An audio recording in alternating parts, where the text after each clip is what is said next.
ప్రాంతాలలో bleaching powder చల్దామంటే కూడా ఇవాళ లేని పరిస్థితి. ఎందుకు? ఈ రాష్ట్ర ప్రభుత్వము సెప్టెంబర్ 2023 తర్వాత ఇప్పటి వరకు, కాంగ్రెస్ పార్టీ డిసెంబర్లో అధికారంలోకి వచ్చింది, ఇప్పటి వరకు గ్రామీణ ప్రాంతాలకు మున్సిపాలిటీలకు ఎటువంటి నిధులు విడుదల చేయలేదు. ఇప్పుడు వర్షాకాలం రోగాలు వస్తాయి, బ్లీచింగ్ పౌడర్ చల్లలేని పరిస్థితిలో ఈ కాంగ్రెస్ పార్టీ ఉన్నది.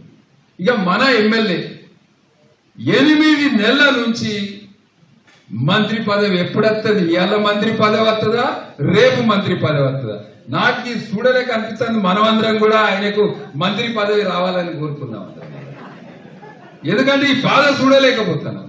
ఈ మంత్రి పదవి మీద ఏదైతే ధ్యాస ఉన్నదో, మంత్రి పదవి రావాలని ఏదైతే తపన ఉన్నదో, అది ప్రజల సంక్షేమం మీద లేదు. ఇవాళ మాతా శిశు హాస్పిటల్లో కరెంటు లేక గర్భిణీ స్త్రీలు, అప్పుడే పుట్టిన పసి పాపలు బాధపడుతుంటే దాని గురించి పోయి ఎవ్వరు అడుగుతలేరు. ఎన్నికల సమయంలో ఇచ్చిన హామీల గురించి ఎవరు అడుగుతలేరు. మహిళలకు చెప్పిర్రు, యువకులకు హామీలు ఇచ్చిర్రు, రైతులకు హామీలు ఇచ్చిర్రు, గ్యారంటీల పేరు మీద మోసం చేశారు.